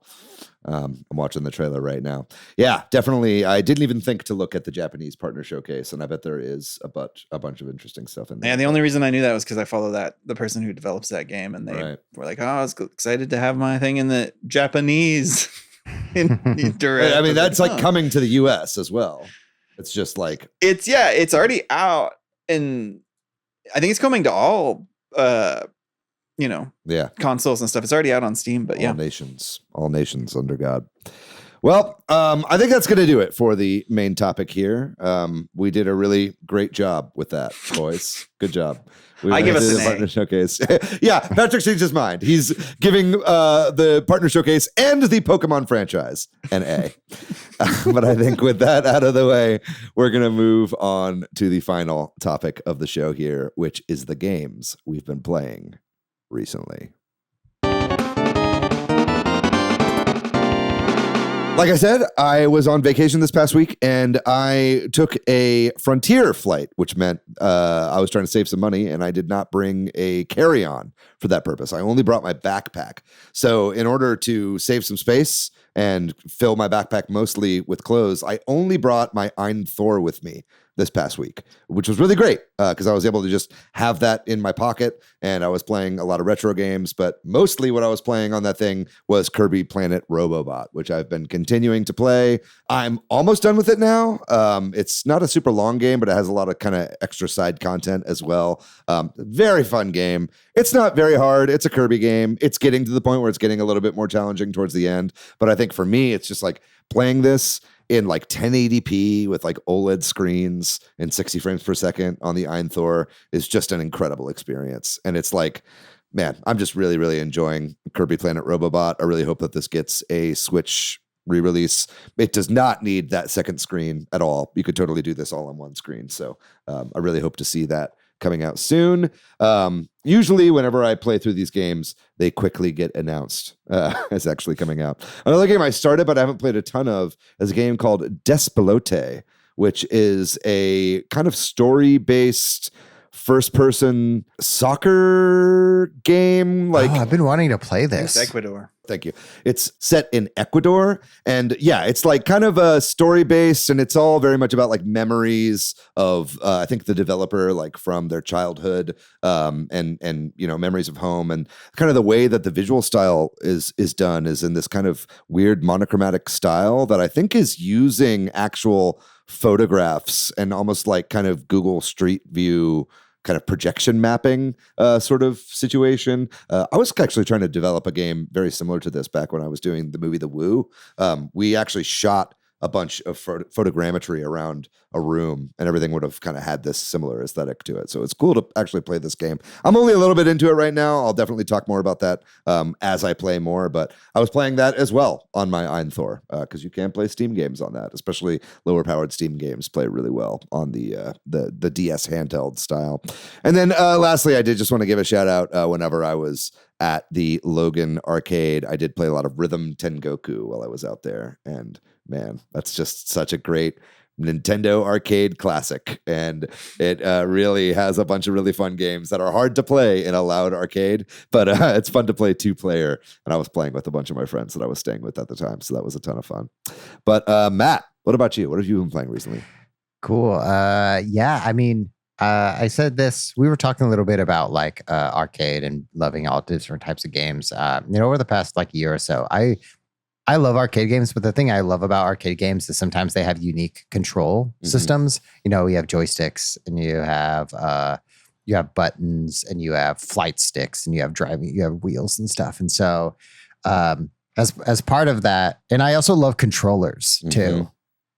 I don't know. There's something about controllers. Do we have a show and tell segment of the show? We do have a show and tell. So I've been playing Densha to Go. This is I'm showing a train controller that's blurry right now. Yeah. On the screen. You might have to turn off the blur background or just hold it by your head. There you go. I'm holding it by my head. I'm going to block my head for a little while. Yeah. It's so this moves up and down. Very cool. And trying to find more games that are more like therapeutic these days.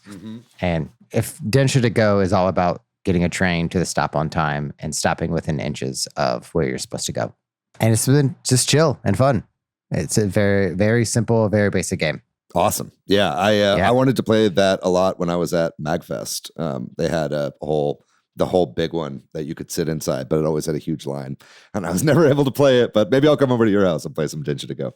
Of course. Yeah. I mean, it's only in Japanese on the Switch. You have to do the whole thing to get a Nintendo Switch Japanese Nintendo account. Right. It's all in Japanese, but it's fun. It's fun to play. Hell yeah.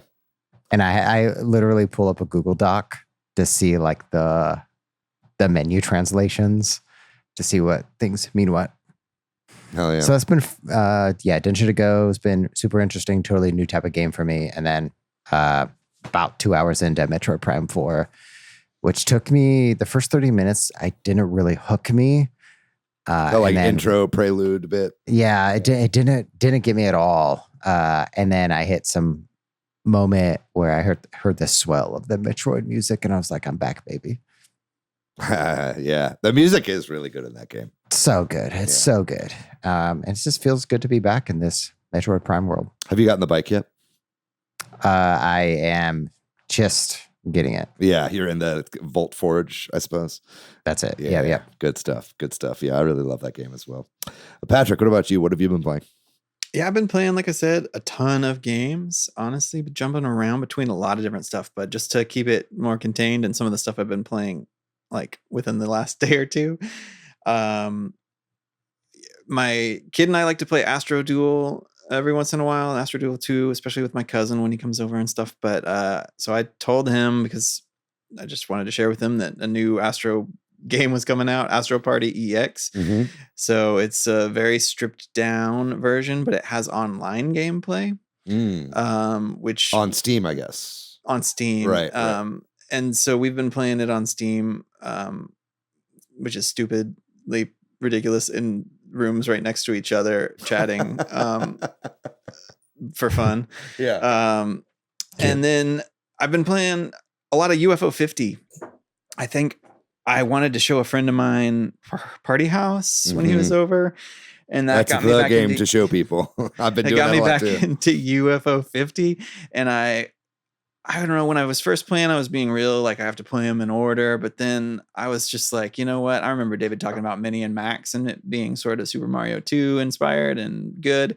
So I fired up Mini and Max, and I've been playing that a lot. Honestly. Yeah. Like I just sometimes just mess around in it. Like it's just fun to play. So, and it's also just bigger and more interesting than I thought at first. It's a huge game. Yeah. When the next, like, you know, it's a game, Mini and Max is the sort of pun name almost, right? Because you grow bigger and smaller, and you can access different parts of the world by being smaller. And at first you're like, oh, you grow big and small, and then you eventually get an upgrade where you can grow even smaller down to the microscopic level. And I was just like, oh my God. Yeah. Every tile in the small world has multiple mini tiles. Like it's just like and I know some of that must have been generated randomly. I think some of it is procedurally generated, but it's not like it's random every time you play it. Like it's like everything is like set in a world where you could map it out. Yeah, I'm guessing. I'm actually really curious, because I've been thinking about it from a design perspective of like, I wonder if they randomly generated it and then kind of set that, or if they have random generation still in it or what. But either way, it's really cool. And you just have to get a bunch of upgrades to kind of beat the game. And I don't know, I've been enjoying just messing around and also slowly getting all the upgrades. Yeah. Really great exploration game. It really, that you have to basically, to play that game, you have to like explore and just kind of figure out what's going on. And I love that like when you're full size, like normal size, it's essentially just like fast traveling from like one area to another, because you could just like jump across the room and you're like basically fast traveling across like an overworld or whatever. Just lots of really, really awesome, interesting game design with that one. That's one that I really recommend. I think that's like a top 5 game on UFO 50 for sure. Well, I think that does it for this episode, gang. Wow, we really did it. 7 years of Super Switch Headz. It's so good to have the boys back. Thank you so much, Matt Stoner. Thank you so much, Patrick Knisely, for joining on this episode. I hope you guys had a good time. I had a great time. Yeah, if you're listening right now, what's your favorite memory of Switch Headz over the last 7 years? Yeah, thank you. I usually say a call to action for comments, and I forgot to. I got you. Yeah. I got you, my dude. Yeah, leave that below. We'd love to hear some of your thoughts on 7 years of the show. Did you guys ever think it would go this long? No. That the Switch is still relevant 7 years later. For sure. I'm still upset it's not Super Switch. Yeah, me too. We could have had a really good thing going. God damn. Our SEO would have been flying through the roof. Yeah, it would have been just Thank you incredible for us. Of course. Yes, it was great to have it was great to have both of you on. Thank you, listeners, for listening for 7 long years. For those of you that have been with us since the very beginning, we appreciate your patronage so much. And if you came along at any point in the past past. Thank you so much for listening to the show. We hope you continue to in the future. Thanks very much to MilkyWay.co for doing our website. Thanks to Corduroy for doing our music. Thanks to all of our patrons on Patreon. If you'd like to find me on the internet, I'm pretty much everywhere at Monolith Fiji. What about you, Patrick? Where can people find you online? Yeah, I'm increasingly in fewer places, but I am online on Blue Sky as PDYX, and you can find my games company on there as One Frog Games. Very good. What's the name of your game, Patrick? Let's give it a plug. Oh, yes, and I made a game. It's called Monochrome Heights. Yeah, go check it out. It is one of the best games of 2025. Matt, what about you? Where can people find you online? You can't. I don't have any public. Have you just stuff. scraped from the internet? Are you no longer around? Not any public. So I don't know. In the Discord, maybe? Yeah, come to Discord. Yeah, that sounds great. Yeah, come to the Super Switch Headz Discord. Thank you. That's how this works. And let's talk about train games. Yeah, just scan a copy of Sam Porter Bridges' face so you can convince Discord that you're over 18. If you'd like to find our show on social media, we are at Switch Headz on Blue Sky and Twitter, at Super Switch Headz on Instagram, Facebook, and TikTok. We have a website, that's switchheadz.com. And we have a Facebook group, a Discord, and a Patreon, as we mentioned before. If you'd like to chuck in a buck over there on the Patreon, nobody's going to stop you. Please hit us on any of those social links. And please, as we said, join the Discord. It's such a wonderful community. I think, if nothing else, I'm glad we made this podcast just so we have founded the Switch Headz Discord. Such an incredible community of friends that we've made over the years. And I would love to count you among them, listener, if you are not already. So feel free to join over there. Be sure to tell a friend about the show. Leave a like and subscribe over on YouTube. We do the video version every single week, put a lot of work into that. And we're doing lots of reels and Instagram, YouTube shorts and TikToks and whatnot. We have all those going up, so make sure you follow us over on social media. Give us a shout out over there on anything else you'd like to see from us in the future. But all that out of the way, we just thank you for enjoying the show and listening all the way to the end here. We're going to be back next week with another banger of an episode. But until then, you guys know the drill. Stay safe out there. Be kind to yourself. Be kind to one another. Let's hope Nintendo shows us something good pretty soon, because I think I could really use it. Fuck ICE. Free Palestine. We love you very much. We'll see you next week. Bye-bye.